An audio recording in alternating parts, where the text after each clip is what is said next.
વર્તુળનો બીજો વિડીયો. હું ધર્મેશ પટેલ, મારી ચેનલમાં સ્વાગત તમારું.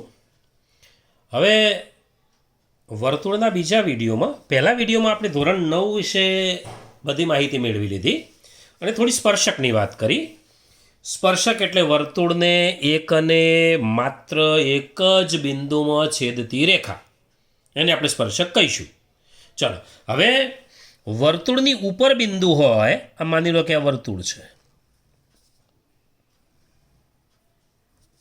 વર્તુળની ઉપર બિંદુ આપેલું છે, આ ઉપર પી બિંદુ છે, તો એમાંથી કેટલા સ્પર્શકો દોરી શકાય? તો પી બિંદુમાંથી એક જ સ્પર્શક દોરી શકાય. વર્તુળની ઉપર બિંદુ હોય તો એક જ સ્પર્શક દોરી શકાય. વર્તુળની ઉપર બિંદુ હોય તો તે બિંદુમાંથી એક અને માત્ર એક સ્પર્શક દોરી શકાય.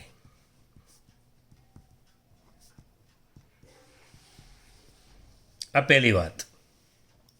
વર્તુળની ઉપર બિંદુ હોય તો. ચલો, બીજી વાત. વર્તુળની બાર બિંદુ હોય. ચલો, પી બિંદુ 12 છે, તો હવે કેટલા સ્પર્શક દોરી શકાય પીમાંથી? તો એક આ બાજુ જુઓ,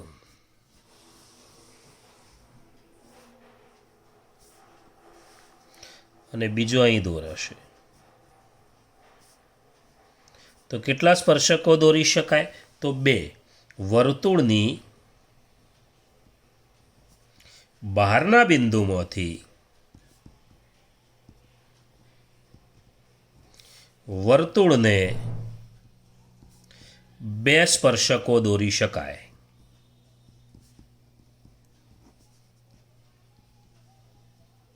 બે સ્પર્શકો દોરી શકાય. આગળની વાત. વર્તુળની અંદરના ભાગમાં બિંદુ હોય,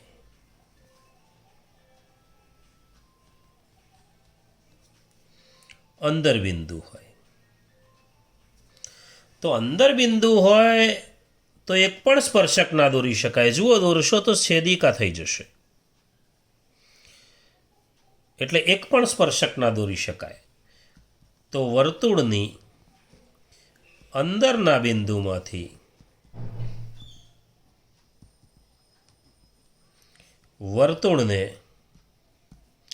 એક પણ સ્પર્શક દોરી શકાય નહીં. એક પણ સ્પર્શક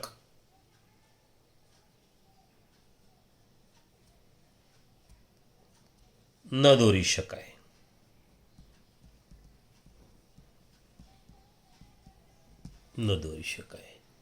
એક પણ સ્પર્શક ન દોરી શકાય. વર્તુળની અંદરના બિંદુમાંથી વર્તુળને એક પણ સ્પર્શક ના દોરી શકાય. હવે આગળ વાત કરીએ. વર્તુળ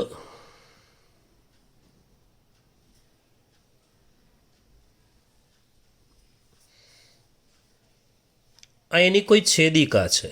છેદિકા એટલે વર્તુળને 2 બિંદુમાં, વર્તુળને આ 2 બિંદુ છે, જુઓ, આ 2 બિંદુમાંથી પસાર થતી રેખા એટલે વર્તુળની છેદિકા. કાં તો જીવાને સમાવતી રેખા. આ જે જીવા દેખાય છે, આ જીવા પીક્યુ દેખાય છે, એને સમાવતી રેખા. તો વર્તુળની છેદિકાને સમાંતર હોય એવા કેટલા સ્પર્શક દોરી શકાય? જો આને સમાંતર હોય એવો એક આ સમાંતર છે, આ બીજો આ. તો સમાંતર હોય એવા કેટલા સ્પર્શકો દોરી શકાય? તો 2. વર્તુળની છેદિકાને વર્તુળની કોઈ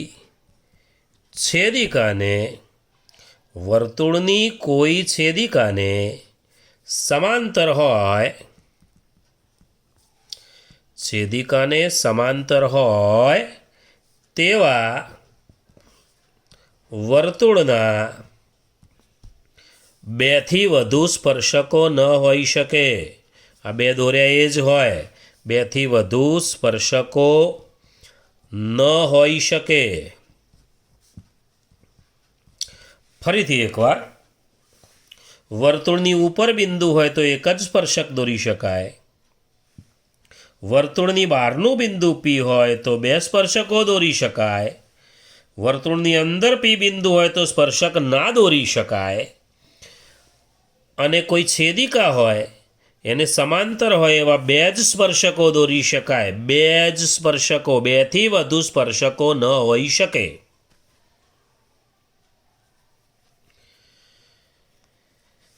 એટલે એનો અર્થ કે બે જ દોરી શકાય એમ કહી શકાય કે બે જ દોરી શકાય. બે જ સ્પર્શક હોય.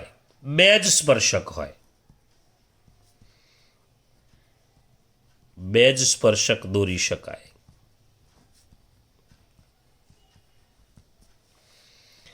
હવે પ્રમેય 10.1નું વિધાન આવું છે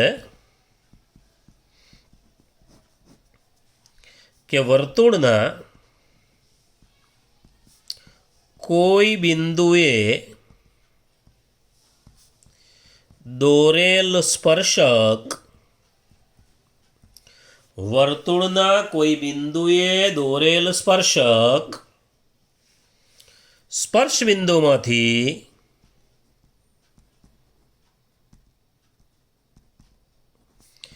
પસાર થતી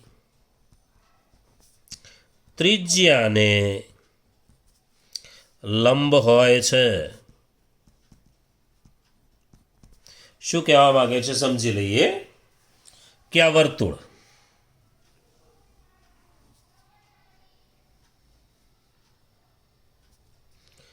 કેન્દ્ર એમ કે છે કે કોઈ બિંદુએ દોરેલ સ્પર્શક, માની લો કે અહીંયા આપણે એક સ્પર્શક દોર્યો છે.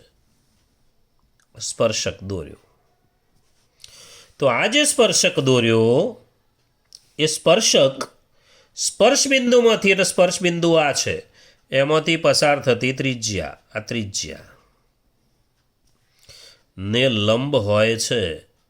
લંબ હોય છે, કાટખૂણો બનાવે એમ પણ કહી શકાય કે ત્રિજ્યા હોય, ત્રિજ્યાને લંબ હોય, બહારથી વર્તુળની બહારથી ત્રિજ્યાને લંબ હોય અંત્યબિંદુથી, વર્તુળના બિંદુ પરથી, તો એ સ્પર્શક જ હોય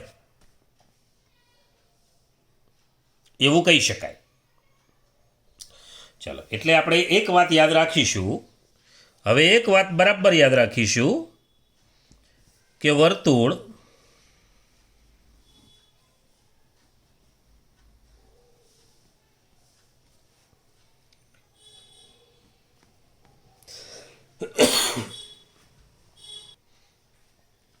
નો સ્પર્શક કેન્દ્ર, ત્રિજ્યા, લંબ હોય, સ્પર્શ બિંદુ એ હોય, બહારનું બિંદુ બી હોય, વર્તુળની બહારનું બિંદુ બી, વર્તુળની ઉપરનું બિંદુ એ, કેન્દ્ર પી હોય, તો તમે પાયથાગોરસનું સૂત્ર મૂકી શકો. પીબી સ્ક્વેર બરાબર, કર્ણ શોધવો છે તો આ બેના વર્ગોનો સરવાળો પીએ સ્ક્વેર વત્તા એ બી સ્ક્વેર. કોઈ વાર પીએ સ્ક્વેર શોધવો હોય, પીએ સ્ક્વેર શોધવો હોય તો પીબી સ્ક્વેર માઇનસ એ બી સ્ક્વેર. કોઈ વાર એ બી સ્ક્વેર શોધવો હોય તો પીબી સ્ક્વેર માઇનસ પીએ સ્ક્વેર. બીજી એક વાત યાદ રાખવાની, અહીંયા માની લો કે ક્યુ બિંદુ લઉં તો પીક્યુ ત્રિજ્યા છે, ધ્યાન રાખજો. એટલે આ બંનેના માપ હંમેશા સરખા હોય. ઘણીવાર ના આપ્યું હોય તો બંનેને એક્સ લઈ શકાય, બંનેને એક્સ ધારી શકાય. અને આ પીબી છે એ પીક્યુ અને ક્યુબી બેનો સરવાળો થાય. પીબી દેખાય છે, પીબી બરાબર PQ વત્તા QB.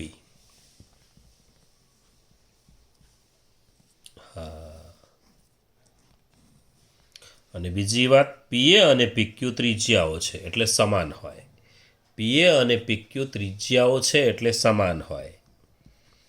PA બરાબર PQ. કેમ? ત્રિજ્યાઓ છે એટલે. હવે આપણે આના ઉપરના થોડા દાખલા જોઈએ.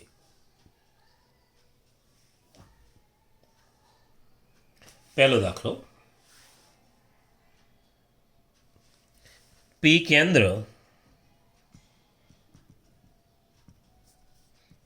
અને 7 સેમી ત્રિજ્યા ધરાવતા વર્તુળના બહારના ભાગમાં આવેલ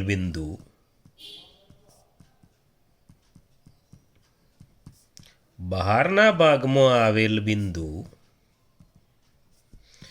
એમાંથી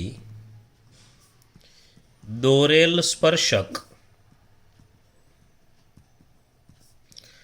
વર્તુળને B બિંદુમાં સ્પર્શે છે. જુઓ, સ્પર્શક એ એક રેખા છે. સ્પર્શક રેખા છે, પણ સ્પર્શકની લંબાઈ જ્યારે કહેવામાં આવે તો સમજી લેવાનું કે એ બહારનું બિંદુ હોય ત્યાંથી સ્પર્શ બિંદુ સુધીનું અંતર. ચાલો હું સમજાવું છું. B બિંદુમાં સ્પર્શે છે. જો AB બરાબર 24 સેમી હોય તો PA શોધો. ચલો, વર્તુળ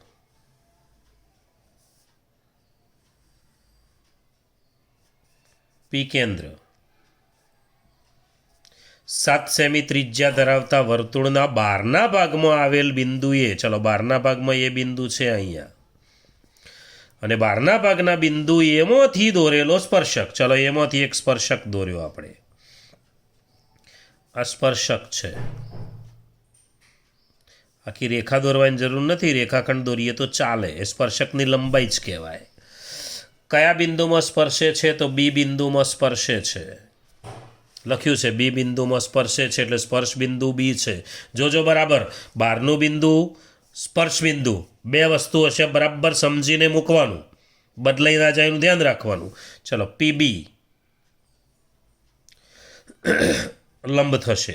PB ત્રિજ્યા છે, ત્રિજ્યાનું માપ આપ્યું છે 7, AB આપ્યો છે 24 સેમી અને PA માગ્યો છે.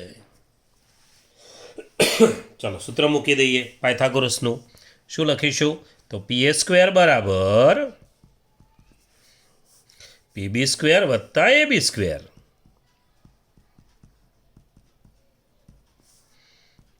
મૂળ પાયથાગોરસનો જ દાખલો છે. 7નો વર્ગ 24નો વર્ગ 49 576 625. કોનો વર્ગ થશે? 25નો. તો PA બરાબર 25 સેમી. પતી ગયું, દાખલો પૂરો.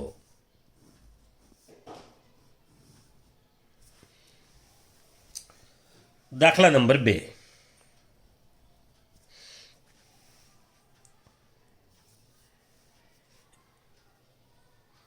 AB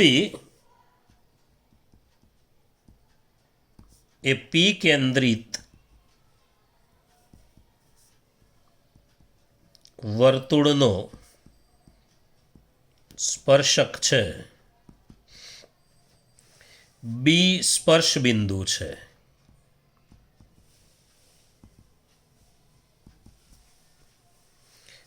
P એ વર્તુળને સીમા છેદે છે. AB બરાબર 15 સેમી, AC બરાબર 9 સેમી. તો વ્યાસ શોધો. ચલો, વર્તુળ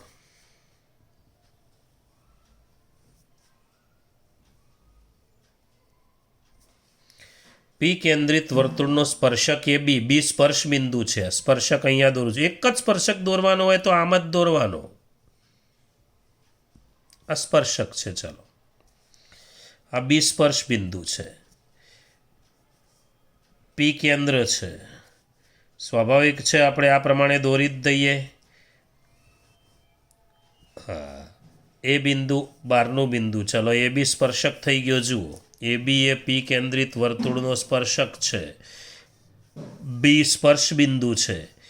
પી કેન્દ્ર છે. પી એ વર્તુળને સીમા છેદે છે. અહીં સીમા છેદે છે. એ બી બરાબર 15. આ 15 આપેલો છે, 15 સેમી. એસી 9 સેમી. હા, એસી 9 આપેલો છે. આટલો ભાગ છે 9. હવે આ ભાગ નથી અને આ બંને સરખા જ હોય. પીબી અને પીસી સરખા જ હોય. કેમ? ત્રિજ્યાઓ છે. તો લખીએ પીબી બરાબર પીસી બરાબર ત્રિજ્યા. હવે એ બંનેમાંથી કશું નથી તો આપણે એક્સ ધારી લઈએ. બરાબર. પીબી બરાબર પીસી બરાબર ત્રિજ્યા બરાબર એક્સ ધારો. સળંગ લઈ લીધું.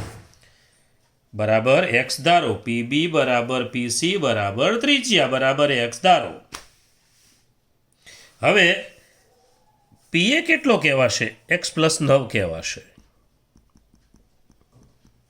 જોઈ લો, પી એ એક્સ વત્તા 9.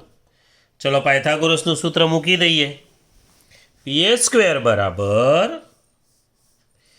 પીબી સ્ક્વેર વત્તા એબી સ્ક્વેર. જો એક વાત યાદ રાખવાની, આ બંનેમાંથી એક પણ ત્રિજ્યા ના આપી હોય તો એક્સ લઈ લેવાની, અને કદાચ આપી હોય, માની લો કે 8 આપી હોય તો 8 લખી દેવાની. તો 8 ને 9 આખું 17 થઈ જશે. પછી એવું હોઈ શકે. ચાલો, આપણે સૂત્ર મૂકીએ હવે. પી એ સ્ક્વેર બરાબર, ટૂંકમાં તમને આવડે એવું જ ટોપિક છે. પી એ સ્ક્વેર એટલે એક્સ વત્તા 9નો વર્ગ. પીબી સ્ક્વેર એટલે એક્સ સ્ક્વેર. એ બી સ્ક્વેર એટલે 15નો વર્ગ. ચલો, વિસ્તરણ કરીએ તો એક્સ વર્ગ વત્તા છેલ્લે 81 આવશે. એક્સનો વર્ગ 9નો વર્ગ. વચ્ચે બધું ગુણી દઈએ એટલે 9 દુ 18x બરાબર એક્સ વર્ગ વત્તા 225. એક્સ વર્ગ વત્તા 225. એક્સ વર્ગ સામ સામે ઉડી જશે તો કેવું થશે? 18x બરાબર 225 માઇનસ 81. 18x બરાબર 225 માઇનસ 81. ચલો, 225માંથી 81 કાઢીશું તો 144 રહેશે. તો 18x બરાબર 144. માટે x બરાબર 144 ભાગ્યા 18. માટે x બરાબર 18 × 144 એટલે 8 થશે. એક્સની કિંમત 8 આવી. એક્સની કિંમત 8 આવી એ જ ત્રિજ્યા છે. માટે ત્રિજ્યા બરાબર 8 સેમી.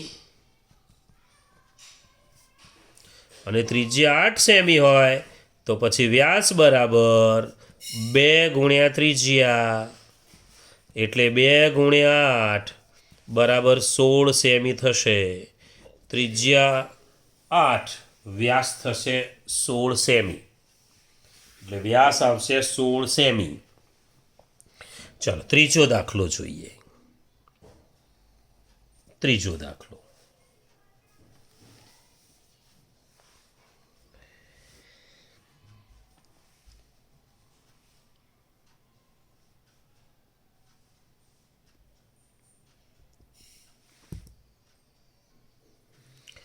ઓ કેન્દ્રિત વર્તુળનો સ્પર્શક. ઓ કેન્દ્રિત વર્તુળનો સ્પર્શક XY વર્તુળને Y બિંદુએ સ્પર્શે છે.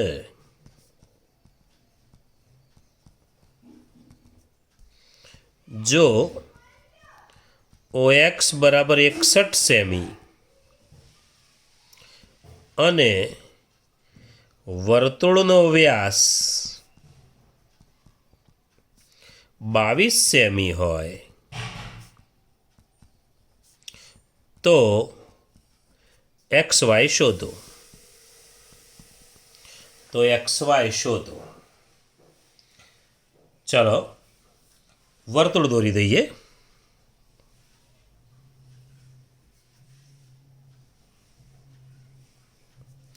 ઓ કેન્દ્રિત વર્તુળ. XY વર્તુળને Y બિંદુએ સ્પર્શે છે. ચલો સ્પર્શક છે XY. દોરી દઉં છું XY.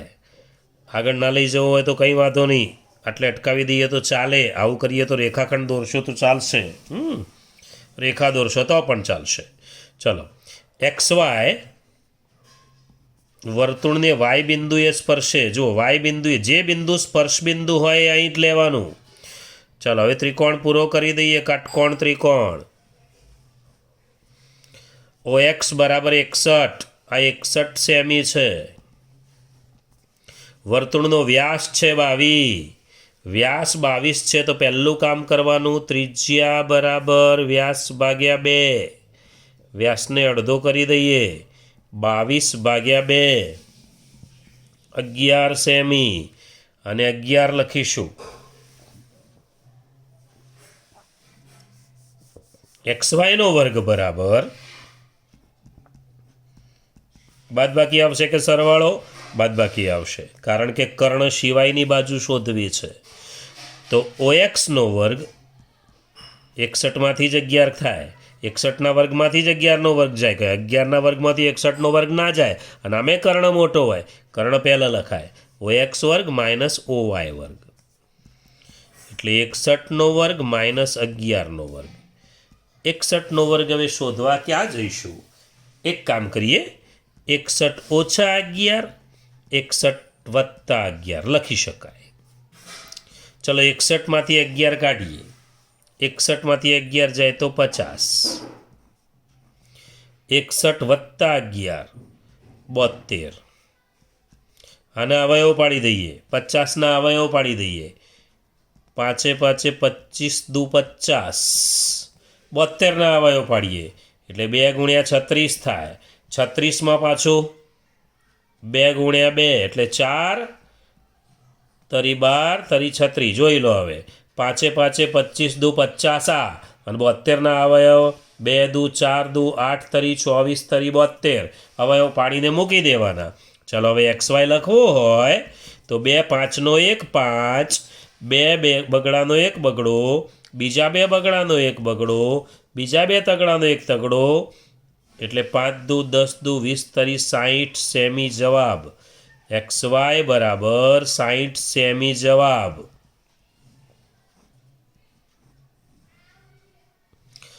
અને 61નો વર્ગ અને 11નો વર્ગ કરીને બાદબાકી કરીને શોધશો તો પણ ચાલશે. આ તમને એક બીજો રસ્તો બતાવ્યો, એટલે 60 સેમી જવાબ.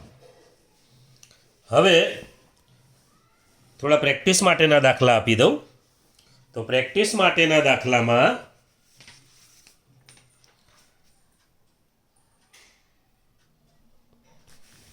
દાખલો 1, વર્તુળના કેન્દ્ર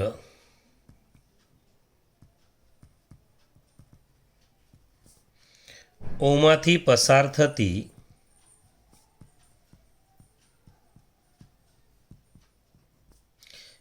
એક રેખા વર્તુળના એક સ્પર્શકને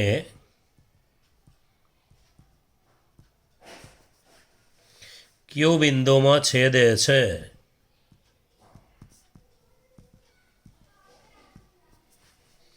સ્પર્શ બિંદુ P છે.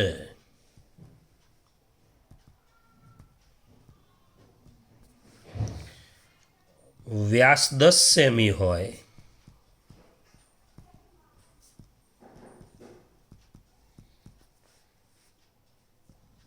તથા OQ બરાબર 13 હોય તો PQ શોધો. જવાબ છે 12. જવાબ જોડે લખી દઉં છું. જવાબ છે 12. બીજો દાખલો.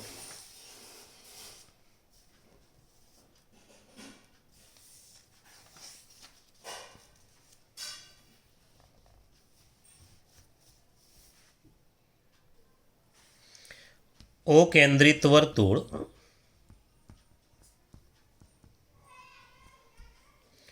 ના બહારના ભાગમાં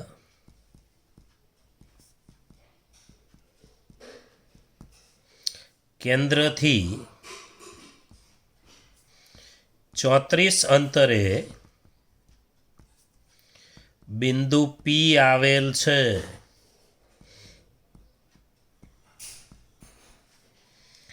પીમાંથી વર્તુળને દોરેલો સ્પર્શક, જોજો દરેક દાખલામાં વાક્ય રચના જુદી જુદી છે. વર્તુળને ક્યુમાં સ્પર્શે છે.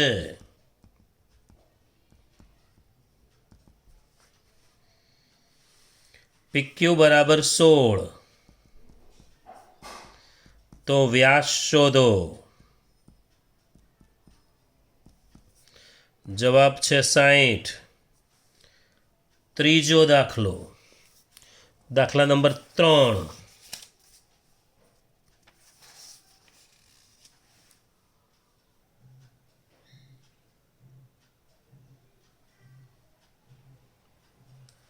વર્તુળ O8ની બહારના બિંદુ એમાંથી દોરેલી સ્પર્શરેખા વર્તુળને બીમાં છેદે છે.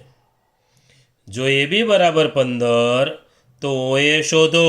જવાબ 17. આ વર્તુળ O8નો અર્થ શું થશે? O કેન્દ્ર અને 8 ત્રિજ્યા. O કેન્દ્ર અને 8 ત્રિજ્યા થશે.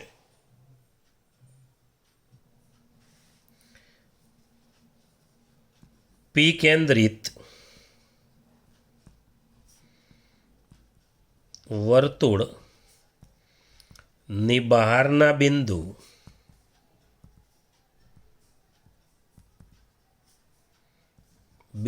બીમાંથી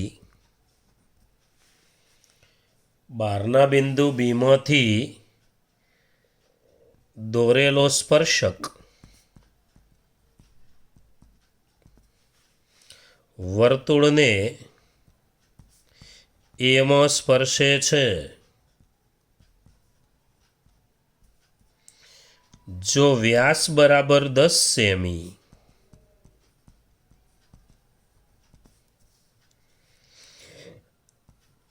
AB બરાબર 12 સેમી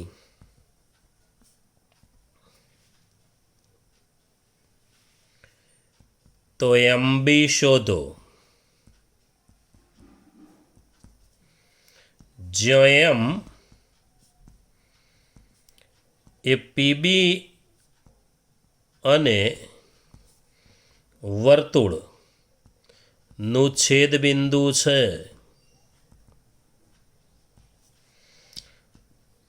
પાંચમો દાખલો.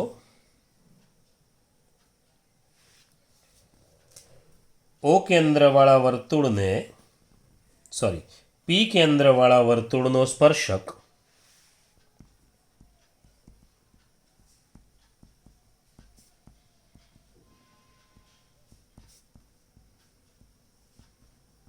આનો જવાબ થશે 8.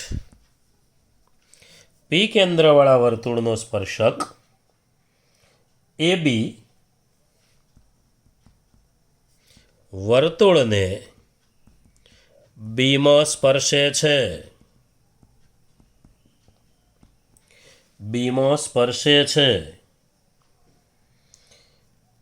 P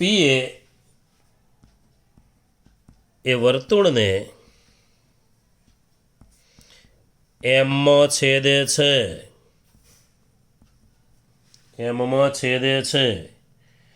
AB બરાબર 35 સેમી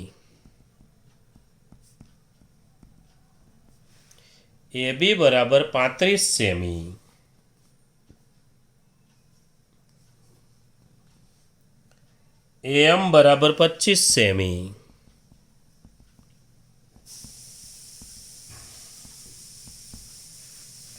તો વ્યાસ શોધો.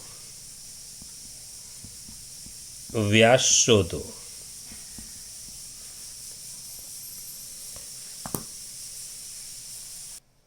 જવાબ છે 24. તો આટલા દાખલા ઘરેથી કરવાના થશે. મળીશું આગળના વિડીયોમાં. ત્યાં સુધી રજા.